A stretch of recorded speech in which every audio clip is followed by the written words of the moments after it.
ETF index mutual funds నేర్చుకుని stock మార్కెట్లో రాణించాలనుకుంటున్నారా? వెంటనే ఈ నెంబర్కి కాల్ చేయండి.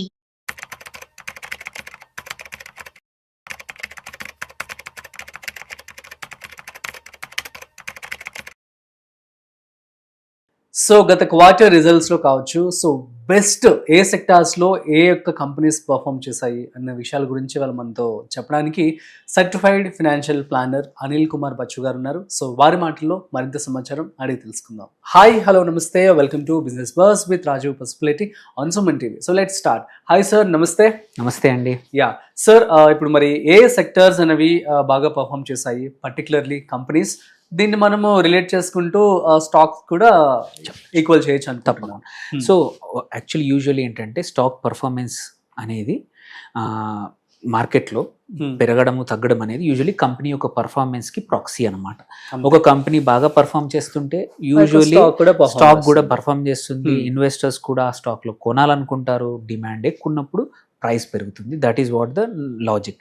అందుకే ఏంటంటే ఇన్వెస్టర్స్ కూడా సెలెక్షన్ చేసుకోవడానికి రకరకాల మెథడ్స్ ఉంటాయి. వన్ ఆఫ్ ద మెథడ్ ఏంటంటే ఒక సెక్టార్లో ఏ స్టాక్స్ బాగా పర్ఫామ్ చేస్తున్నాయి, యూజువల్లీ అందులో చేస్తే ఏంటంటే ఆ స్టాక్ కూడా బాగా పెరుగుతుంది, రిటర్న్స్ కూడా బాగా వస్తాయి. అదొక మెథడ్ ఆఫ్ ఇన్వెస్టింగ్. నాట్ అందరికీ ఒకే రకమైన మెథడ్ వాడు. కొద్దిమంది మూమెంటమ్ వాడతారు, కొద్దిమంది టెక్నికల్ వాడతారు, కొద్దిమంది ట్రెండింగ్ వాడతారు, ఒక్కొక్కటి అట్లాగే ఇది ఒక మెథడ్ ఆఫ్ ఇన్వెస్టింగ్ అనమాట.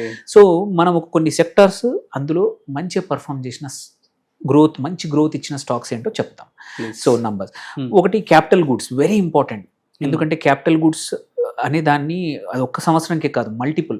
ఒక క్యాపిటల్ గుడ్స్ కంపెనీ మంచి రిజల్ట్స్ ఇస్తుందంటే ఎకానమీ నెక్స్ట్ 1 or 2 years కూడా బాగా పర్ఫామ్ చేస్తుంది. ఎందుకంటే ఇట్స్ ఎ లీడింగ్ సెక్టర్ అనమాట. సో ఎందుకంటే క్యాపిటల్ గుడ్స్ సెక్టర్ బాగా పర్ఫామ్ చేసిందంటే లాట్ ఆఫ్ క్యాపెక్స్ నడుస్తూ ఉంది. క్యాపెక్స్ ఎప్పుడు పెడతారు? When there is a hope in the market grow అవుతున్నప్పుడు. ఈ సెక్టర్లో చూసుకుంటే TD power one of the good stock, wonderful results ఇచ్చింది. అట్లాగే ఇంటర్ ఆర్చ్ బిల్డింగ్, ఇది కూడా మంచి క్వార్టర్లీ రిజల్ట్స్ ఇచ్చింది. మనం ఒక వీడియోలో ఎప్పుడో డిస్కస్ కూడా చేసాము. అట్లాగే ఎలికాన్ ఇంజనీరింగ్, ఇది కూడా. ఈ 3 కంపెనీస్ క్యాపిటల్ గుడ్స్లో వండర్ఫుల్ గ్రోత్ ఇచ్చిన కంపెనీస్ అన్నమాట. సో ఎవరికైనా క్యాపిటల్ గుడ్ సెక్టర్ మీద నమ్మకం ఉంటే మాత్రం ఈ 3 మంచి స్టాక్స్ కొంచెం స్టడీ చేయొచ్చు, కావాలంటే ఇన్వెస్ట్ చేసుకోవచ్చు.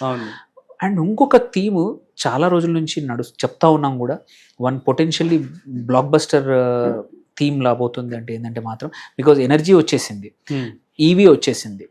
అవన్నీ వచ్చాక నీకు నెక్స్ట్ ఏం కావాలి? సఫిషియంట్ కెపాసిటీ ట్రాన్స్మిషన్లో ఉండాలి, పవర్ డిస్ట్రిబ్యూషన్లో ఉండాలి.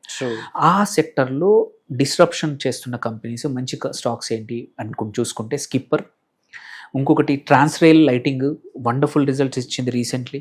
అట్లాగే TARIL, so Polycab India and Apar Industries, ఇవన్నీ కూడా డీసెంట్ బ్లాక్ బస్టర్ రిజల్ట్స్ ఇచ్చిన కంపెనీసే అండ్ మంచి కన్సిస్టెంట్ గ్రోత్ ఇస్తున్న కంపెనీస్. ఇఫ్ మీకు టీఎండి ట్రాన్స్మిషన్ డిస్ట్రిబ్యూషన్లో ఏమైనా ఇంట్రెస్ట్ ఉంటే మాత్రం ఇందులో పక్కా కొన్ని మంచి కంపెనీస్ ఉన్నాయి. టారిల్ అయి ఉండొచ్చు, పాలీక్యాబ్ అయితే already known brand, mid cap అయిపోయింది అది. అపార్ ఇండస్ట్రీస్ కానీ, ట్రాన్స్రైల్ లైటింగ్ కానీ. టారిల్ ఇంకొకటి వండర్ఫుల్ రిజల్ట్స్ ఇచ్చింది. రీసెంట్గా స్టడీ చేసాము, అనలైజ్ చేసాము. Wonderful numbers year on year కానీ, క్వార్టర్ ఆన్ క్వార్టర్ కానీ. సో అదొక wonderful stock. Then renewable energy, అందరు చెప్పేది, మనం మాట్లాడిన స్టాక్స్ చాలా సెక్టర్. ఇందులో కూడా వారి ఎనర్జీస్ దో ఆల్రెడీ పెరిగింది, బట్ స్టిల్ గుడ్ నంబర్స్ ఉన్నాయి. ఓన్లీ రిస్క్ ఏంటంటే యుఎస్ టారిఫ్ దాని మీద ఎంత ఇంపాక్ట్ అవుతుందో తెలియదు. బట్ లేకపోతే యుఎస్ నుంచి చాలా ఎక్స్పోర్ట్ ఆర్డర్స్ వచ్చాయి వారికి. సో అనుకున్నట్టు సోలార్లో వాళ్ళు అనుకున్నట్టు దొరికితే మాత్రం they will be doing wonderful ఇది. And Adani Green and Acme Solar కూడా మంచి రిజల్ట్స్ ఇచ్చింది. అది ఇంకొక క్వార్టర్లో, ఈ క్వార్టర్లో నేను స్టడీ చేసిన వండర్ఫుల్ రిజల్ట్స్ ఇచ్చిన స్టాక్ అయితే యాక్మే సోలార్ కూడా. ఈ 3లో ఈవెన్ అదాని గ్రీన్ కూడా బాగా పర్ఫామ్ చేసింది. మీరు కొంచెం స్టడీ చేసుకొని ఈ 3 లాంగ్ టర్మ్ కోసం పక్కా ఇన్వెస్ట్ చేసుకోవచ్చు. ఇంకొక థీమ్ వచ్చేసి హోటల్స్, ఎస్పెషల్లీ ట్రావెల్ చాలా భూమిలో ఉన్న సెక్టర్. ఎల్లప్పటికీ పాజిటివ్ గానే ఉంటుంది ట్రావెల్ సెక్టర్ అని. బట్ పోస్ట్ కోవిడ్ ఇంకా ఎక్కువగా పర్ఫామ్ చేస్తూ ఉంది. అండ్ కన్సిస్టెంట్ గా జనాలు ఎక్కువగా టూర్ అంటే డొమెస్టిక్ గా చాలా ట్రిప్స్ వేస్తూ ఉన్నారు, తిరుగుతూ ఉన్నారు. అండ్ సో ఇంతకుముందు కన్నా తిరగడం అనేది, ఆ టూరిజం అనేది ఒక కంపల్షన్ అయిపోయింది. ఇంతకుముందు ఒక ఆప్షన్లు ఉండేది, ఇప్పుడు కొంచెం ఎక్కువగానే ఉంది. ఈ సెగ్మెంట్లో మాత్రం hotels are the most listed కంపెనీస్లో చూసుకుంటే చాలెట్ హోటల్స్ మంచి రిజల్ట్స్ ఇచ్చింది, అట్లాగే లెమన్ ట్రీ గ్రూప్ కూడా బాగా ఇచ్చింది, అండ్ ష్లాస్ బెంగళూరు వీళ్ళు కూడా ఎక్స్పాన్షన్ మోడ్లో ఉన్నారు. చాలెట్ కూడా ఎక్స్పాన్షన్ మోడ్లో ఉంది. సో ఎవరికైనా ఈ సెక్టార్లో గ్రో కావాలి, ఇన్వెస్ట్ చేయాలనుకుంటే మాత్రం ఈ స్టాక్స్ చూడొచ్చు. దెన్ కొన్ని ప్లాట్ఫామ్ స్టాక్స్, ఎగ్జాంపుల్ కార్ట్రేడ్ మంచి రిజల్ట్స్ ఇచ్చింది, అట్లాగే జింకా లాజిస్టిక్స్, ఇది వచ్చేసి లాజిస్టిక్స్ కంపెనీ అనమాట. ఈ రెండు కంపెనీస్ కూడా బాగా రిజల్ట్స్ ఇచ్చాయి. రీటైల్ స్పేస్లో చూసుకుంటే V2 రీటైల్ వండర్ఫుల్ రిజల్ట్స్ ఇచ్చింది, అట్లాగే స్టైల్ బజార్, ఈ రెండు లిస్టెడ్ కంపెనీస్, ఈ రెండు కూడా బాగా రిజల్ట్స్ ఇచ్చాయి. Because most of the other retails కొంచెం స్లో డౌన్ అయినా కానీ వీటికి మాత్రం లైక్ ట్రెండ్ ఉండింది, వండర్ఫుల్ రిజల్ట్స్ ఇచ్చింది, బట్ కొంచెం trend out of the fashion అయిపోయింది. ఇట్లాంటి స్మాల్ కంపెనీస్ వాల్యూ రిటైల్లో ఉన్న ఈ రెండు కంపెనీస్ V2 కానీ స్టైల్ బజార్ గుడ్ రిజల్ట్స్ ఇచ్చే టాప్ ఆ సెక్టర్లో. హౌసింగ్ ఫైనాన్స్లో చూసుకుంటే హోమ్ ఫస్ట్ ఫైనాన్స్ ఒకటి, ఇండియా షెల్టర్ కూడా డీసెంట్ నంబర్స్ ఇచ్చాయి, మంచి నంబర్స్ ఇచ్చాయి ఆ సెక్టర్లో. దో LIC కానీ PNB హౌసింగ్ కానీ ఇట్లాంటి కంపెనీస్ ఉన్నా కానీ వాటికి ఆల్రెడీ నేను చెప్పినట్టు హెడ్ స్పేస్ ఆల్రెడీ పెద్దగా ఉంది, చిన్న కంపెనీస్ ఆప్షన్ పెద్దగా ఉంది గ్రో అవ్వడానికి ఇంకా.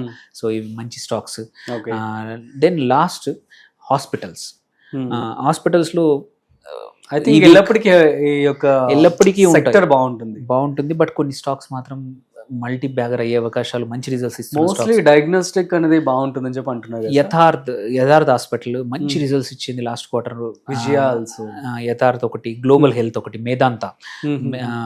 మేదాంత గ్రూప్ కొన్ని అండ్ నార్త్లో ఉన్నాయి, కొన్ని సౌత్లో 1-2 హాస్పిటల్స్ ఉన్నాయి. ఇట్స్ ఆల్సో వండర్ఫుల్ రిజల్ట్స్ ఇచ్చింది ఈ సెక్టర్లో.